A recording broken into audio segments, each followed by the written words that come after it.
Hello everybody and welcome to the Clemson Insider. I'm Alex Dodd. And I'm Abby Engelette. And we are continuing our Tiger Legends series today. We're actually catching up with Ben Boulware. We're at the village of West Greenville here in Poe West, and we're talking to Ben about what he's up to now. Yeah, we're going to talk to him about all things the Junkyard, about his Ironman coming up, and what he's been up to since the National Championship in 2017. So let's check it out. A lot has happened since 2017. Yes. You guys won the National Championship. Kind of talk to what's happened since then. You go from NFL free agency to opening a gym. What led to that decision and the vision behind it? For sure. So I always had a plan B. Coach Sweeney, they're really with the Paul Journey and a lot of things they're doing now are really trying to put that right in front of those guys' faces and having some plan B because it's going to happen at some point. And luckily I had one. So come 2017, I tried with the Panthers, 49ers, had some tryouts, and then just got miserable. It wasn't fun anymore, and I was trying to fight for a P squad spot, and I was like, that's not my dream. I know I had a solid career at Clemson. That was the pinnacle, and I just had to make a decision. Hey, it's done with. It's okay. Nothing wrong with it, and just full force into business. And in June 4th, so right after the season actually, November of 2017, we started coming up with the concept, creating the business, and then took about 6 months to open up our Anderson location. And we opened this one up in the middle of the pandemic, which is probably the best idea ever to open up a small business in the world in the middle of a global pandemic. So luckily the doors have stayed open. We've been a successful business, and we're still growing, have a lot of cool plans moving forward and some pretty big updates that I won't put on this video. We have a good schedule where we're going to announce some things, but literally we have about 25 people on our staff. We have 8 classes a day. This thing's Monday to Sunday. We're getting after it. So definitely a different change of scenery, but this is my plan B, and now it's plan A. Awesome. Talk a little bit about the Junkyard. Talk about how the workout is from someone who hasn't been to a workout, maybe wants to. Kind of speak to what someone can expect walking through the doors. Yep, cool. So we are first and foremost a HIIT studio. So what HIIT means is high intensity interval training. So it's off of, you can go, this would be like an aerobic exercise. So, I'm sorry, anaerobic exercise actually. Aerobic would be you running for 10 miles at a steady pace. This is super inconsistent, up and down, heart rate's all over the place. We have a treadmill station, we have a cycle station, a rower station, and then a mat station where we do like functional movements, kettlebells, dumbbells, medicine balls, you name it, we have it. We don't do any barbell work, but we do all the workouts off of the stations and off of the intervals, but we also do them off of this music software we created.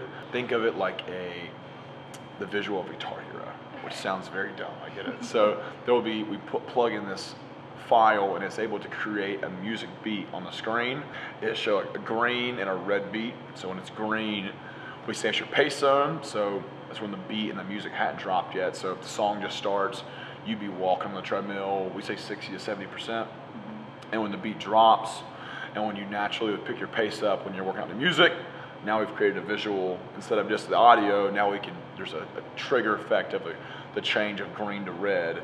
So the whole room will go to red, and then if you're walking on green, you go to a faster walk or a jog on red. So it's all the workouts are done to our music software and are done to the music, but it's off of the 4 stations. So treadmill, cycle, rower, and mats.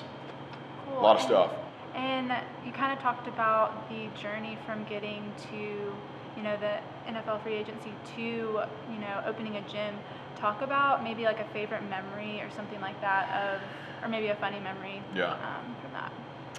Probably the funniest memory is all the video. If you go on our social media, you can see all the videos of me and Marcus trying to open the gym up, where we're 2 23-year-olds, not a lot of money, and we're doing literally all the work. We built our Anderson studio by our hand. So we're like laying the concrete, doing the plumbing, doing the shower tile. It's a multitude of video memories of me and Marcus extremely dirty, laying concrete to get the gym open. But that's what you have to do. We built it from the ground up, which makes it the fruit that much sweeter because we dug to get some labor out of it. So it's cool now to see some growth and see us to make some changes and open some new locations up, but that's only because we were down and dirty to do the shower towel, you know. And you kind of spoke to the work that you've put in to get where you are now with 2 locations. You are also training for an Ironman. Speak to deciding to do that. It's Yep. something you've never done before. Yeah, just talk about it a little bit. So I was pushing 270 pounds. I'm barely 6 foot, if that, and my frame does not hold that well. I was still working out probably 6 days a week, but I didn't have any challenge. I'm the person that needs like a goal or a challenge to fight for, and I didn't have that. And I hopped on the scale one day and it said like 268. And I was like, this is tough for me. And I was like, I want to make a change. I need to sign up for the most aggressive thing possible to actually light a fire on my butt. And I signed up for Ironman. And I text Marcus, my business partner, and about 5 to 6 of our staff to do it with me. And somehow I convinced them to do it. So there are about 9 or 10 of us that are on our staff that are doing the Ironman in Panama City in November. And it really just came from me trying to find the most challenging thing I could do because I need to lose weight. And I'm currently about 40 pounds down. So this morning I was about 222, so I want to get down to like 200. So a lot more work to do, but I'm stupid and sign up for an Ironman. Well, Ben, how's it feel, now to be done with Clemson football? Do people still come up to you and try to talk football with you all the time? They probably don't recognize my face because last time they saw my face, I was probably about 25 pounds heavier, and then I had a disgusting beard. So I probably look like one of the former kickers on the team, so I blend in a lot more than I did when I played football. But it's definitely change of scenery. Still probably more busy than I was. I was telling someone yesterday about how, like, what do y'all do in the summer? I'm like, it's summer one. You have the 12 hours of classes, you're working out 5 hours a day. It's just a full-time job. So now I have a real full-time job, and life is really busy, but probably not as noticeable as it was back in 2016. I feel like the aesthetic has changed a good bit. In a good way, I hope. Yeah, now, I feel like I got a bigger beard than you now. I'm no hair here, no hair there, and a little skinnier, so I consider that a win, I guess. Well, how often do you reflect on your time at Clemson? How often does it come up? Do you think about the national championships and all the games that you won, or how often does that stuff even cross your mind now? Life is very, very busy right now with 2 gyms. We have around 25 people on our staff, and it is a daily grind. So football probably gets brought up, honestly, probably still once a week, just randomly. It was someone random. A lot of that stuff that we learned in football and at Clemson translates to the business world. Right. When it comes to hard work, leadership, culture, a lot of the things that we did at Clemson, a lot of that applied to the business. So in some capacity, it's probably weekly, whether it be a game, be the national championship. It's still probably not near as fresh on some people's mind, but it's on a regular basis still. What are some of those moments from your Clemson career that when you think back on your time in Death Valley, your time on the field, that come to mind more regularly? Definitely probably the memorable games. The Natty was obviously a great way to go out. Notre Dame game was wild. Louisville game, the Syracuse suplex, those consistently. If it's a Clemson fan that just wants to talk football, those are consistently the ones that are still brought up, especially with me being in the area still. But probably just the games, the moments that just kind of stick with you forever. Like I will remember to the day I die the formation that Syracuse was in, or the formations that Alabama was in during the game. That stuff just never leaves. We talked a few weeks ago, we talked to Homer Jordan when he came and did the charity golf event at Clemson for alumni. And one of the things that a lot of those guys from the 81 team were talking about is, you remember the game moments, you remember the plays and the formations, but the things that stand out most are the things that happen off the field. Yep, the locker room. What are some of those locker room moments? Who are guys that you're still, the ones that you can share? Yeah, there's a lot that I can't speak on, but for sure, there's definitely, like, just the time with the guys. And a lot of those guys I still keep up with. I have a group text of like 15 guys that I played with. Me, Nick Schusler, Adrian Dunn, Dorian O'Daniel, Tanner Muse, Ryan Carter, Andy Teasdale, Prevost, Seekis, all guys we played with. And we talk to each other literally every day still. Yeah. So it's cool. And even the older guys, like Jake Alermo, I'm still consistently talking to.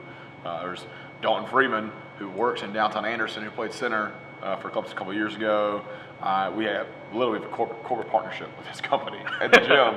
And John Wright, who played in the early, probably 2008, 2009.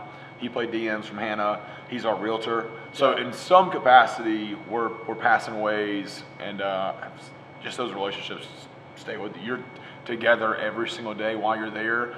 That you have to build those relationships because you're literally brothers.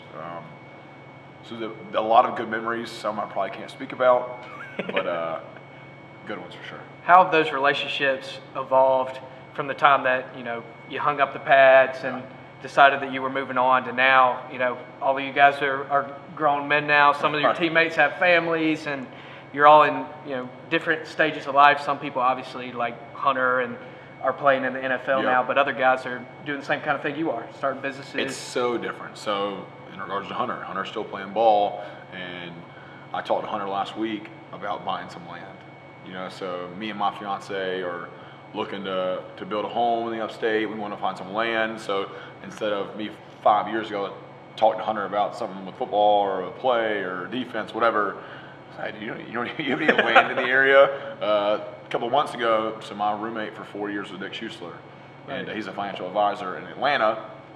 And we set up a meeting a couple of months ago for him to be advise us in some capacity with business. That is something that we would not talked about at all when we were roommates for 4 years. Adrian Dunn was my roommate for 4 years. He just had a child, and he is a father now. So I remember AD was, I love Adrian Dunn. He was a dirty roommate. He is a mess. He is wild, and now he's a dad.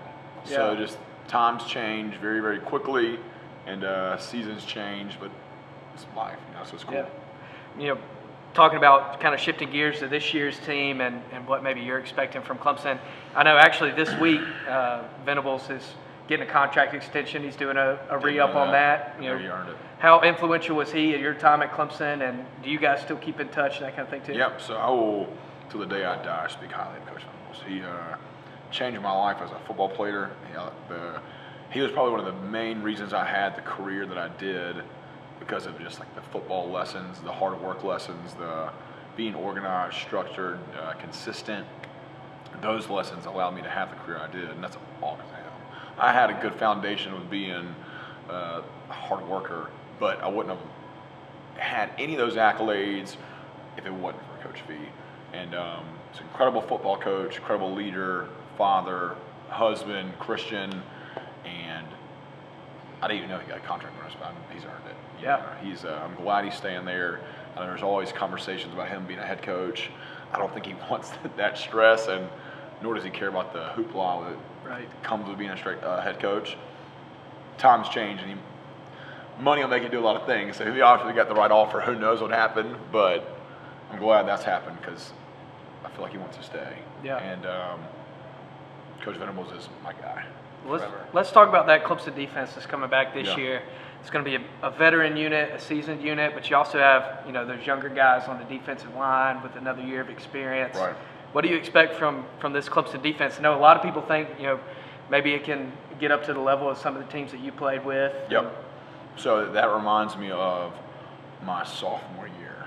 And I know we probably have more talent on the offensive side of the ball than we had some good players my sophomore year, but we're probably a little bit more talented on that side than we were in 2014. Yeah.